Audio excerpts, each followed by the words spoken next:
Bismillahirrahmanirrahim. Assalamualaikum warahmatullahi wabarakatuh. Dalam kesempatan hari ini, Ibu akan memberikan materi tentang kewirausahaan.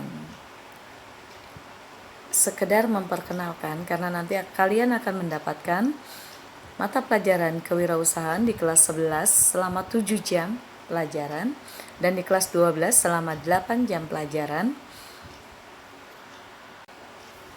Seorang wirausaha harus memiliki keberanian untuk membuka atau menjalankan usahanya. Karena dari kalimatnya wira usaha. Wira itu artinya seorang yang berani. Usaha artinya kegiatan dengan tujuan untuk mendapatkan keuntungan. Jadi seorang wirausaha adalah seseorang yang berani melakukan kegiatan usaha untuk mendapatkan keuntungan. Tujuan wirausaha seperti itu. Kembali lagi, seorang wirausaha adalah seorang pelaku usaha itu sendiri, atau kita biasa menyebutnya dengan penjual produk, ya. Apa yang dijual? Produk itu ada dua, ya. Wirausaha menjual produk ada dua. Ada produk barang, ada produk jasa. Untuk produk barang adalah produk yang terlihat oleh mata. Kalau bahasa simpelnya, barang itu adalah sesuatu yang bisa dilihat, diraba, diketahui bentuknya, dirasakan manfaatnya. Sedangkan Sedangkan jasa adalah sesuatu yang hanya bisa dirasakan manfaatnya saja. Ayo, coba beri contoh tentang produk barang. Produk barang bisa kita ketahui apa yang bisa dilihat, dirasa, dipegang dan sebagainya. Seperti misalnya ada buku tulis, kalau alat tulis, ada pulpen, ada pensil. Tapi kalau jasa apa, Bu? Contohnya. Jasa kalau untuk dalam dunia pendidikan, kalau hubungannya dengan alat tulis tadi adalah jasa pendidikan itu sendiri, lembaga pendidikan, guru itu merupakan kegiatan usaha jasa. Lembaga sekolah, seorang guru itu lembaga jasa. Apalagi jasa banyak di sekitar kita, salon, bengkel, bank, ya. Kita nggak bisa tahu produknya, tapi kita bisa merasakan manfaatnya. Kalau barang tadi kan bisa langsung kita rasakan manfaatnya. Ada meja, bisa kita gunakan untuk menulis. Ada gelas, bisa kita gunakan untuk menuang minuman atau air ke dalamnya. Tapi kalau jasa, hanya bisa dirasakan. Habis dari salon, kalian masuk ke salon, potong rambut, cukur rambut, atau make up dan lain-lain yang wanita. Ketika dia keluar dari salon tersebut, dia merasakan manfaatnya apa? Merasa lebih cantik mungkin atau merasa rapi rambutnya ketika sudah dicukur atau dipotong di salon. Ketika ke bengkel motornya, setelah dari bengkel motornya lebih enak dipakai, bagus, kecepatan larinya dan seterusnya. Itu produk barang dan jasa yang dijual oleh atau yang perjualbelikan dalam kegiatan wirausaha. Wirausaha sendiri bisa kita timbulkan, bisa kita munculkan dalam diri kita. Karena memang sejatinya seluruh manusia adalah pemimpin. Kok, Bu, gitu? Iya, karena ketika kita berwirausaha, kita sudah menjadi seorang pemimpin. Walaupun misalnya usaha kita terbilang masih kecil. Dalam melakukan kewirausahaan ada bermacam teori, ya. Memakai teori ekonomi ada teori neoklasik, ya. Kemudian ada teori Keynesian, ada teori sosiologi, ada teori psikologi, ada teori perilaku, ya, dan masih banyak lagi teori-teori yang lain. Nah, dalam berwirausaha kalian, Bu, saya kan masih sekolah, Bu, ya. Saya kan gak punya modal, Bu. Saya kan masih pertanyaan-pertanyaan yang hampir sama ditanyakan kepada orang-orang yang mau melakukan wirausaha tapi bingung mau dari mana mulainya. Karena wirausaha sendiri memang sebenarnya tidak membutuhkan modal yang sangat banyak jika orang tersebut mau. Tadi sekali lagi berasal dari kata wira, artinya berani. Jika orang tersebut mau atau berani melakukannya, dalam tanda kutip bukan melakukan sesuatu yang negatif, dalam tanda kutip bukan melakukan sesuatu yang tidak baik. Karena kalau wirausaha atau kewirausahaan diartikan negatif, nanti kita akan terjebak dalam teori ekonomi dengan modal sekecil-kecilnya kita akan mendapatkan keuntungan sebesar-besarnya. Padahal dalam Islam sudah diatur tentang perekonomian. Ketika kita melakukan jual beli harus ada akadnya. Ketika kita ingin menjual produk harus sesuai dengan modalnya. Kita mengambil keuntungan tidak di atas penderitaan orang lain, artinya kita tidak mengambil keuntungan terlalu besar. Contoh saat pandemi atau corona ini, banyak orang berlomba-lomba, ya kita tidak bersuzon mereka menggunakan masa pandemi ini sebagai peluang usaha mereka. Contohnya masker yang tadinya kita beli hanya 1.000 kalau di ecer ya, 1.000 satu masker. Saat pandemi satu masker bisa 10.000 rupiah. Saat pandemi satu box masker bisa sampai 500.000 rupiah. Nah, hand sanitizer begitu pula, kemudian pembersih atau anti ininya untuk kuman-kumannya juga sama.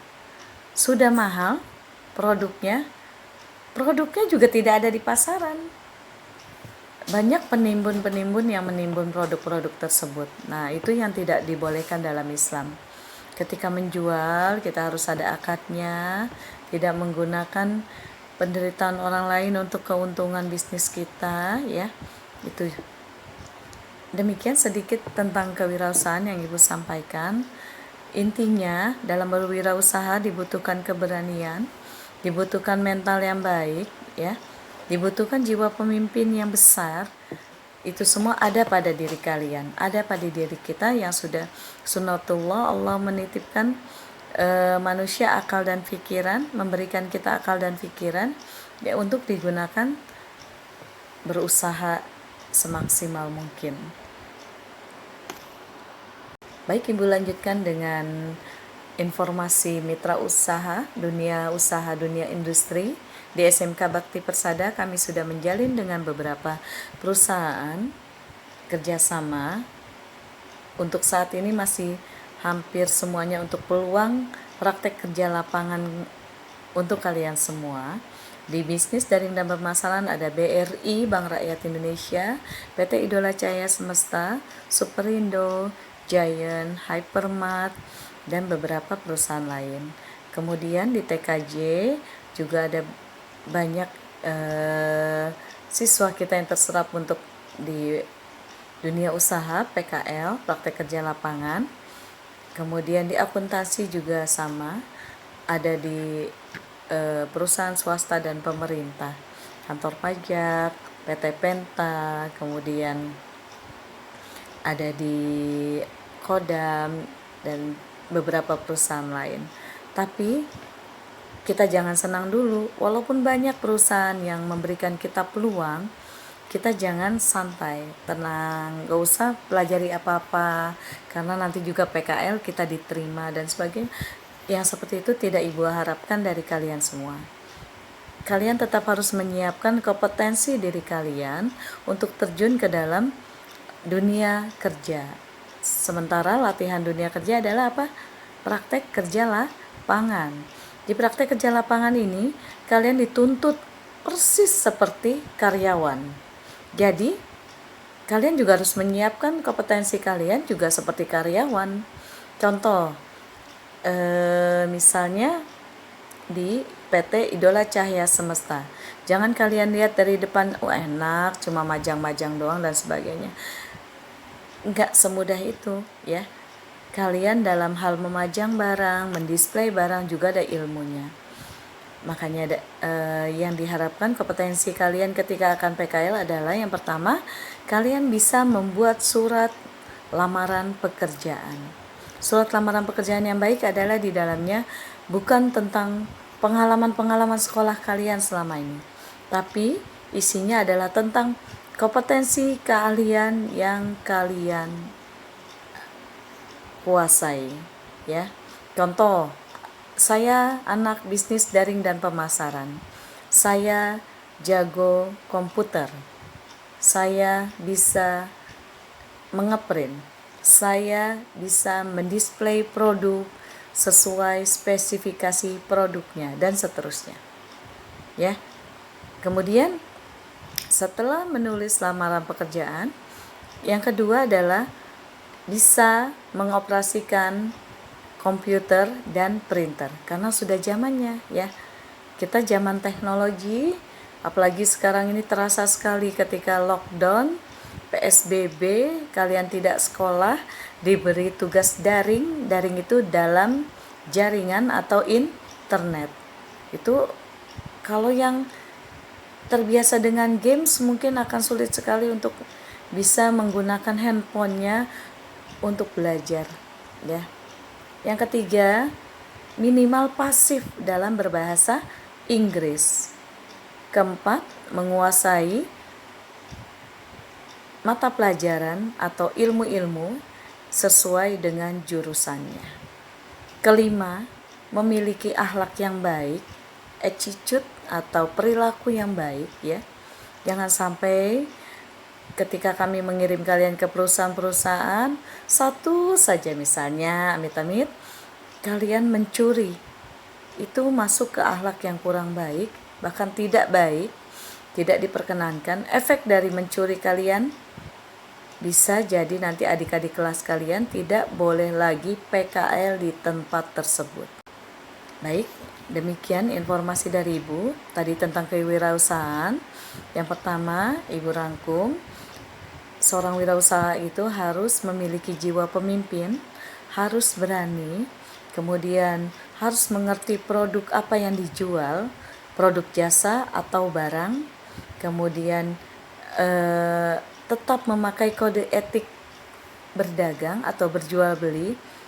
Kalau kita beragama Islam, sebaiknya kita menggunakan kode etik berjual beli dalam Islam ya. Yang terakhir, tetap akhlak dalam berjual beli. Di situ ada tentang hak dan kewajiban penjual, hak dan kewajiban pedagang, hak dan kewajiban konsumen atau pembeli. Ya.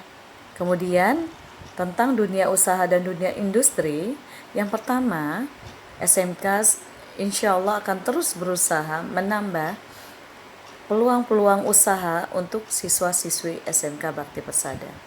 Yang kedua, SMK akan berusaha memberikan kalian ilmu tentang administrasi dalam mencari peluang usaha. Yang ketiga, di SMK juga kalian akan belajar tentang komputerisasi. Di situ memang dituntut untuk di dunia kerja. Yang keempat, kalian juga dididik di sini dalam berbahasa Inggris, karena materi pelajaran bahasa Inggris nanti akan diberikan dari kelas 10 sampai kelas 12. Yang terakhir, sama seperti yang tentang seorang wirausaha, adalah akhlak yang baik ya. Di dunia kerja bukan berarti kita bekerja lepas dari lulus sekolah atau lepas dari sekolah ketika PKL, semua atribut agama dilepaskan. Tetap di dunia kerja akhlak kalian diutamakan, kewajiban kalian sholat ibadah diutamakan ya, tidak terkendala oleh pekerjaan kalian. Demikian dari Bu Eka.